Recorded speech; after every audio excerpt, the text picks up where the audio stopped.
Welcome to High Quality Boots, and this video is about waterproofness and breathability in boots, because these two things are a bit contradicting each other, so it's a bit difficult to have both. And I think you read it many times when you have a look at boots that they say, okay, they're waterproof because for a reason they have a waterproof lining. And in many boots, so Gore-Tex is very popular, but also if you have used boots with Gore-Tex, and I think so that's true for me, but I also heard it from many other people. So Gore-Tex is not super breathable, so I think it's pretty good in keeping your feet dry, but if it's getting warm, then probably Gore-Tex can lead up that your feet are overheating. And so the question is like, what do you really need? And so just as an example, that's the old pair of Red Wing boots that have, as you can see, no lining, it's just leather. And so therefore, like, breathability is very, very good. So if you have a tendency to sweat, I think that's probably the best you can get. Just a complete leather boot with a leather insole. For sure, like, probably waterproofness is also like depends on what you do, right? Are we talking about walking through a through wet grass for a longer period, or are we talking about walking through a river or something like that?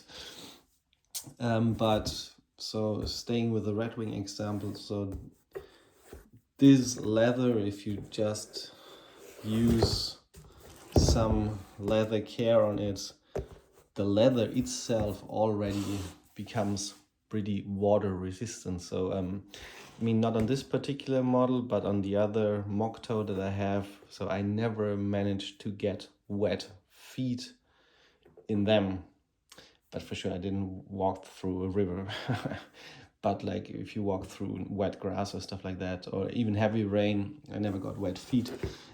So maybe another, or like maybe the biggest problem is that the water enters somewhere here into the Goodyear welt. Whereas on a combat boot like this, you don't have a Goodyear welt construction, so I'm not super familiar with the process, but I think they kind of like not glue, but they attach this whole sole to the boot, so it's really like there are no gaps or stuff like this. So I think it's completely closed construction, different than here. And especially over time, when the whole rubber gets more dry, you're gonna get cracks. Not on this one, but yeah, here you can see, and for sure that's a very good entry point for water. And if you have something like this, I'm also not sure if your Gore-Tex lining can make a big difference. So the next thing is like, then you have other shoes.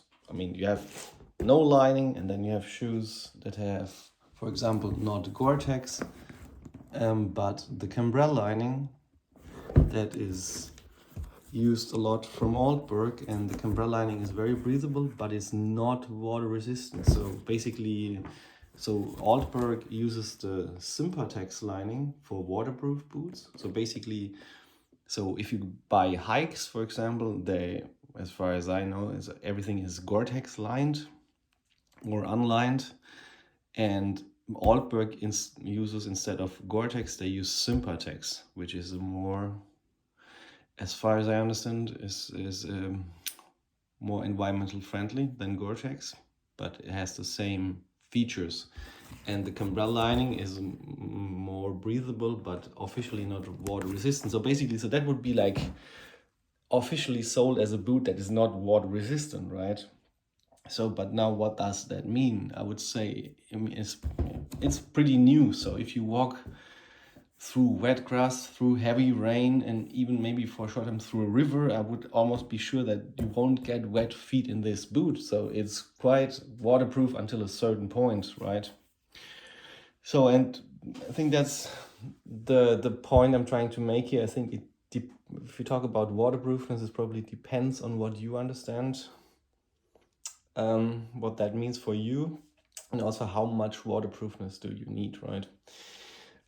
For sure, the other thing is probably the worst thing that you can get, especially if you in your shoes for many hours, that to get wet feet. That's probably the worst thing.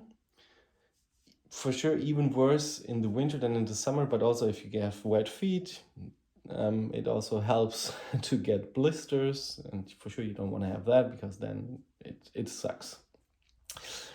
And at the same time, yeah, if you are in an area that's very warm, you don't want to sweat like crazy.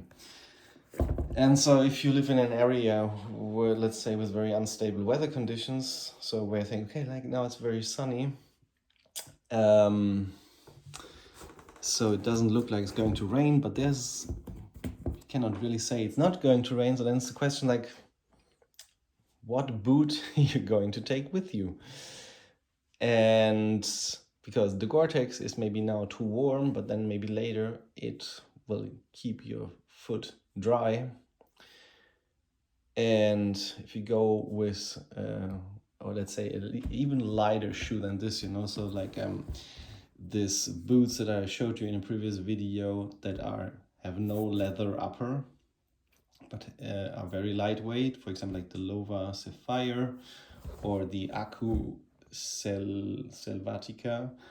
So these boots, if they would not have a Gore-Tex lining, probably we get a wet foot more easily, because I mean, for sure the leather is a better protection against water than if you just have a non-waterproof synthetic material, right?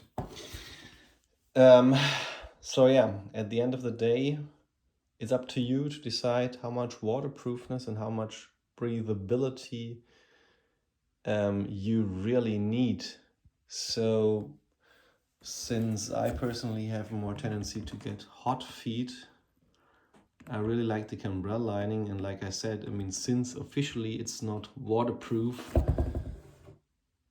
in a construction like this, you know, this boot, it has some waterproofness, even though it has the Cambrelle lining.